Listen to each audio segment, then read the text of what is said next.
মিরপুরে দেওবন্দের একজন আলেম মাওলানা মুফতি আনোয়ার সাহেব, আমি যখন মাহফিলে গিয়েছিলাম তিনার দলবল সহ আওয়ামী লীগের অনেক নেতৃবৃন্দ, ওনাদেরকে সাথে নিয়ে এসে আমাকে মাহফিলের মঞ্চে উঠার আগে ঘরের মধ্যে এসে বললেন আপনার সাথে বাহাস হবে।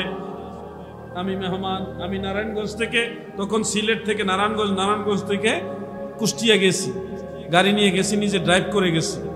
তো উনি আসছে বাহাস করার জন্যে, তাও ওই ইউনিয়নের আওয়ামী লীগের যিনারা লিডার পারসন তাদেরকে সাথে নিয়ে আসছে। বড় এক মসজিদ আছে, মসজিদের মুতাওয়াল্লি সাহেব এবং মসজিদের যিনি দায়িত্বশীল সভাপতি সেক্রেটারি, ওনাদের সাথে নিয়ে আসছে। মোটামুটি একটা দল বান্ধায়া আসছিল, এসে বলতেছে আপনার সাথে বাহাস হবে। কি নিয়ে? মিলাদ নিয়ে বাহাস হবে। তা আমি বললাম আমি তো ওয়াজ মাহফিলে আসছি, আমি তো বাহাস মাহফিলে আসেনি, ওরকম প্রস্তুতি আমার নাই। তখন উনি বলল ঠিক আছে, প্রস্তুতির বেশি একটা লাগবে না, আমার দুই একটা কথা জাস্ট আপনি শেয়ার করেন, উত্তর দেন। তো কথা প্রসঙ্গে উনি আমাকে বললেন যে একটা কিতাব, এই আপনাদের এই ফটিয়ার একজন আলেমের লেখা, মুফতি ফয়জুল্লাহ মেখলি, ওনার বাড়ি কি মেখল মনে হয় না, ফটিয়া কোথায় আমি জানি না, হাটাজারি না, মুফতি ফয়জুল্লাহ মেখলি সাহেব বা হাটাজারির মুফতি ফয়জুল্লাহ সাহেবের লেখা একটা উর্দু বই উনি বের করলেন। বের করে ওখান থেকে উনি মৌলানা তাজউদ্দিন ফাকেহানি সাহেবের, তাজউদ্দিন ফাকেহানি মালিকি, ওনার লেখা রেসালা থেকে ওখানে দলিল কোট করেছেন। ওইটা পরে পরে উনি আমাকে শোনাচ্ছেন, ইন্না আমাল আল মাউলুদ বিদআতুল মাজমুমা, নিশ্চয় মিলাদের আমলটা হলো মন্দ বিদআত, এটা নাজায়েজ বিদআত, এটা আমল করা যাবে না। তখন উনি আমাকে বললেন দেখেন কিতাবের মধ্যে লেখা আছে এটা বিদআতে সাইয়্যিআহ, বিদআতে কবিহা, বিদআতে মাজমুমা, এটা দেখেন কিতাবে লেখা আছে। তো সবাই আওয়ামী লীগের যারা লিডার পারসন তারা ওই এলাকার খুব প্রভাবশালী ব্যক্তি, কিছু যুবকও সেখানে ছিল, তো আমার সাথেও কিছু আমার পীর ভাইয়েরা ছিল। তো সবাই একটা থমথমে পরিবেশ, কারণ এটা যদিও আনুষ্ঠানিক বাহাস না, অঘোষিত বাহাস। আমি বললাম যে আপনার কথা শেষ হলে আমাকে পারমিশন দেন কথা বলার জন্য। তখন উনি বললেন হ্যাঁ আমার কথা আপাতত শেষ, আপনি বলেন এই যে কিতাবে লেখা আছে মিলাদ এটা বিদআতে সাইয়্যা, মন্দ বিদআত, এটা করলে গুনাহ হবে, আপনারা কেন মিলাদ করেন, মিলাদ মানেন? তখন আমি ওনাকে সালাম দিয়া, সবাইকে সালাম দিয়া সংক্ষিপ্ত খুতবা পড়ে বললাম আপনি যে ফতোয়াটা এবারটা পাঠ করেছেন এটা আজ থেকে 600 বছর আগে বাতিল হয়ে গেছে। যখন এই কথা বলছি যারা আমার পীর ভাই বা সুন্নি মানা যারা, তাদের চেহারাটা উজ্জ্বল হয়ে গেছে, আর যারা বিরুদ্ধে আসছে তারা একটু চিন্তাত পড়ে গেছে। উনি এত কষ্ট করে আবারত পড়ে পড়ে শুনালেন, আর আমি বলছি এটা 600 বছর আগে বাতিল হয়ে গেছে। এই কথা বলার পরেই উনি আমাকে একটু রাগান্বিত হয়ে বলছেন মুফতি আনোয়ার সাহেব উনি ভালো আলেম, যদিও কওমি ঘরানার আলেম, তো আমি আলেমদের সম্মান করি, তার আকীদার সাথে আমার আকীদা মিল নাই, কিন্তু সে একজন মানুষ, তাকে সম্মান করি। হয়তো আল্লাহ কবুল করলে একদিন সুন্নি জামাতে আসতেও পারে, আমরা খারাপ ব্যবহার করতে রাজি না। তো মুফতি আনোয়ার সাহেব একটু গম্ভীর স্বরে বলতেছেন 600 বছর আগে ফতোয়া বাতিল হয়ে গেছে, আপনি কিভাবে বললেন, এটার দলিল কি? তখন এই যে ঈদে মিলাদুন নবী সাল্লাল্লাহু আলাইহি সাল্লাম এই কিতাবটা আমার সাথেই ছিল, আমি কিতাবটা বের করলাম। বের করে আমি বললাম যে ইমাম ইবনু হাজার আসকালানি এবং ইমাম জালালউদ্দিন সুয়ুতি ওনারা কেমন আলেম? আনোয়ার সাহেব বলতেছেন আল্লাহু আকবার, ওনারা অনেক বড় আলেম, ওনারা তো আমাদের আকাবির, ওনাদের সাথে আমাদের তুলনা হয় কি? কোনোদিনও তুলনা হবে না। ওনারা তো বড় বড় ইমাম, হাস্তি, হাফিজুল হাদিস, মুজাদ্দিদ ছিলেন দুইজনই। ভূয়সী প্রশংসা করলেন। আমি ওনাকে বললাম আল্লাহ আপনার হায়াত দারাজ করুক, আপনি সত্য কথাই বলেছেন, ওনারা অনেক বড় আলেম, ওনারা হাফিজুল হাদিস, দুইজনই মুজাদ্দিদ ছিলেন, দুইজনই বিখ্যাত ইমাম ছিলেন, সর্বজন মান্যবর ইমাম। ওনারা দুইজন তাজউদ্দিন ফাকেহানি মালিকি সাহেবের ইন্না আমাল আল মাউলুদ বিদআতুল মাজমুমা, বিদআতুল মাজমুমা, এই ফতোয়াকে রদ করেছেন 600 বছর আগে ইবনে হাজার আসকালানি, আর ইমাম জালালউদ্দিন সুয়ুতি করেছেন ওনার সময়ে। এই দেখেন কিতাব থেকে আবারও বের করে আমি ওটা দেখাইলাম।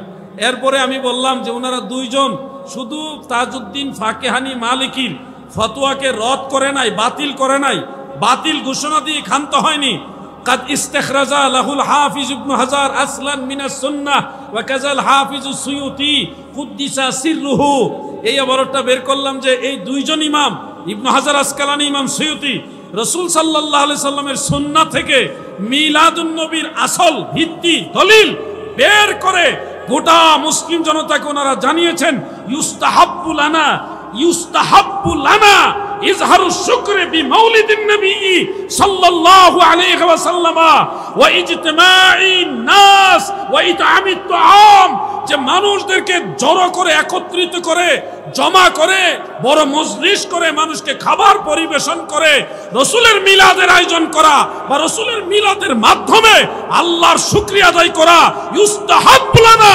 সমস্ত মুসলমানের জন্য মুস্তাহাব, জায়েজ জায়েজ জায়েজ।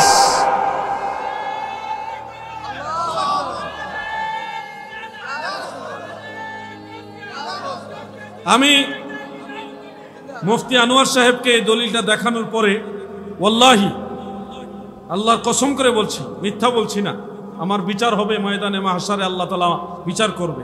আমি আপনাদের কাছে মিথ্যা বলে হাশরের ময়দানে ছাড় পাবো না। নিশ্চয় তিনি হয়তো এখনো বেঁচে আছেন, আর যারা আমার সাথে ছিল তারাও বেঁচে আছে। মুফতি মাওলানা আসাদুজ্জামান সাহেব আমার সাথে ছিল ওই দিন। আসাদ সাহেব আপনাদের এখানে মনে হয় আসছিল, মুফতি আসাদ সাহেব। সেদিন মুফতি আনোয়ার সাহেব কিতাবটা নিয়ে অনেকক্ষণ ঘাটাঘাটি করলো। এই কিতাবটাই, এই কিতাবটা এটা আমার নিজের লেখা। ঘাটাঘাটি করে বলতেছে ওনারা এই কথা বলে গেছেন, অনেকক্ষণ ঘাটাঘাটি বলতেছে ওনারা এই কথা বলে গেছেন। বিষয়টা আমাকে জানতে হবে, আর একটু গবেষণা করতে হবে, আমাকে আর একটু বিষয়টা নিয়ে তাহকিক করতে হবে। এটুকুনি বললেন। আলেমের শান এটা, এটা আলেমদের ইনা। আলেম যারা তারা যেটা জানে না সেটা স্বীকার করবে, না জানা দোষ না, না জেনেও জানার ভান করে ভুল কথা বলা দোষ। খুব খেয়াল করবেন। তখন তিনি আমাকে বললেন, আচ্ছা কিয়ামের বিষয়ে আমাকে কিছু বলুন তো। আমি তো জানি আল্লাহ রসুল সাল্লাল্লাহু আলাইহি সাল্লাম হাদিস শরীফের মধ্যে কিয়াম করতে নিষেধ করেছেন। কিয়াম করতে কি করেছেন? নিষেধ করেছেন। তা আমি বললাম, দাদু ভাই মেহেরবানি করে আমাকে দেখান আল্লাহ রসুল সাল্লাল্লাহু আলাইহি সাল্লাম কোন জায়গায় নিষেধ করেছেন। নবীজি নিষেধ করেছেন আর আমরা সেই নিষেধ মানব না, এটা হতেই পারে না। নবীর আদেশ মেনে নেওয়া ঈমান। আল্লাহ রসুল সাল্লাল্লাহু আলাইহি সাল্লাম কোথায় নিষেধ করেছেন আপনি দয়া করে আমাকে একটু দেখান। তখন তিনি মেশকাত শরীফ নিয়ে আসছিলেন, বেশ কিছু কিতাব ওনার সাথে নিয়ে আসছিলেন।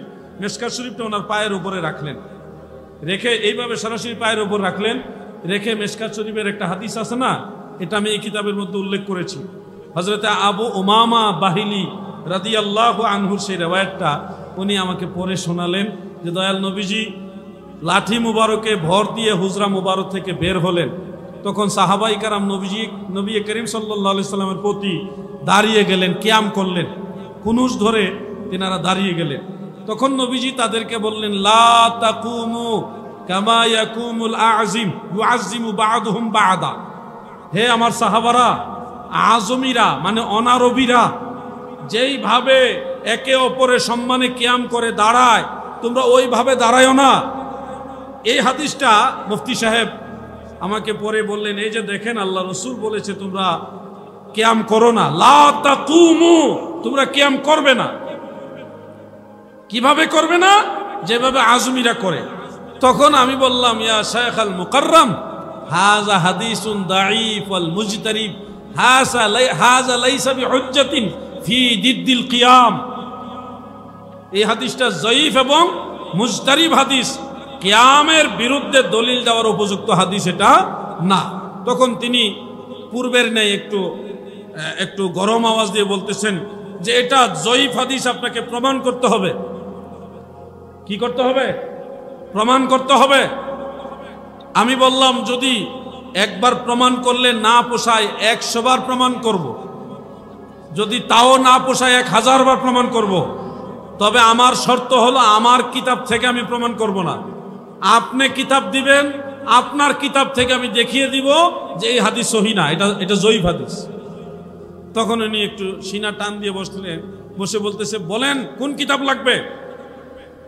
আমি তখন ওনাকে 4টা কিতাবের নাম বলেছিলাম। 1 নম্বর হলো বুখারী শরীফের শরাফাতুল বারী লি ইবনে হাজার আসকালানী, 2 নম্বর হলো উমদাতুল কারি লিল আইনি, 3 নম্বর হলো মিরকাতুল মাফাতিহ শরহে মিশকাতুল মাসাবিহ লিল কারি, 4 নম্বর হলো দেওবন্দি খলিল আহমদ সাহারানপুরি সাহেবের লেখা বজলুল মাজহুদ ফি হাল্লে আবি দাউদ।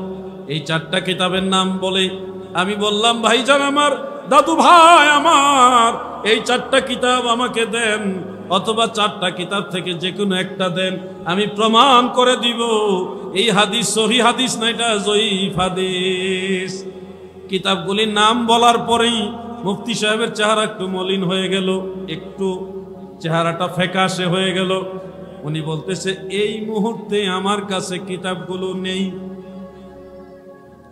তখন ওই আওয়ামী লীগের যিনি সভাপতি এবং মসজিদের সভাপতি, ইউনিয়ন আওয়ামী লীগেরও সভাপতি, মসজিদ কমিটিরও সভাপতি, উনি বলতেছে কিতাব না থাকলে অসুবিধা নাই, উনি এখানে থাকবে, আমরা কিতাব আনবো, উনি দেখায় দিতে হবে, আপনি বলেন কোথায় কিতাব আছে, আমি গাড়ি পাঠাচ্ছি, কিতাব নিয়ে আসা হবে। আমি চুপচাপ বসে আছি। মুফতি আনোয়ার সাহেব বললেন, কিতাবগুলো একটু দূরে আছে। তো সভাপতি সাহেব বললেন, কতটুকু দূরে? আমার প্রাইভেট কার আছে, কার দিয়ে আনা যাবে না? না, একটু বেশি দূরে। কত দূরে? যে চট্টগ্রামে হাটাজারিতে আমার এই কিতাবগুলি আছে।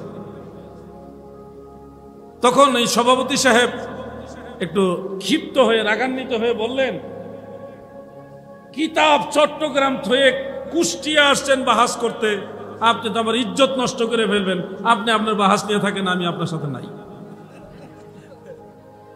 পরে উনি ওখান থেকে, ঘর থেকে বের হয়ে গেলেন, অন্যরা ছিল, উনি বের হয়ে গেলেন। যিনি মেহমান মানুষ, জার্নি করে আসছে, ওনাকে আপনি আইসা হঠাৎ করে বাহাস করা ধরছেন। উনি কিতাবের নাম বলে আর আপনি কিতাব দিতে পারেন না, চট্টগ্রামে কিতাব রেখে আপনি আসছেন কুষ্টিয়া বাহাস করতে, এটা কোনো কথা হইলো? আমাদের মেহমানকে আমরা অসম্মান করতেছি, এটা ঠিক না বলে উনি চলে গেলেন, রুম থেকে বের হয়ে চলে গেলেন। তখন ওই আলেম সাহেবের চেহারাটা একটু এমনই মলিন হয়ে গেল, তখন ওনার এই কান্নামুখী চেহারাটা দেখে আমার নিজেরই মায়া লেগে গেছে। আমি বলবো, শোনো, আমার ব্যক্তিগত জীবনের এই ঘটনা দিয়ে আপনাদেরকেও বাস্তবতার অনেকগুলি দলিল আপনাদের শিক্ষা দিয়ে দিলাম। জেনে রাখেন, মিলাদ এবং কিয়ামের বিরুদ্ধে যারা কথা বলে তাদের বেশিরভাগ দলিল হলো কিতাবুল আন্দাজ।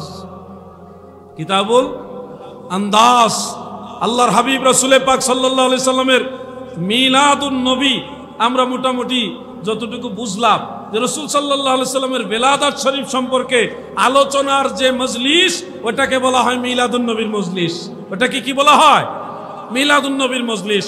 আচ্ছা, আপনারা বলেন, আমরা যারা জন্ম হয়েছি, আমরা কি কাপড় পরে আসছি না উলঙ্গ হয়ে আসছি? লজ্জার কিছু না, সবাই এক। আপনি, আমি, আপনি সবাই এক সিস্টেম।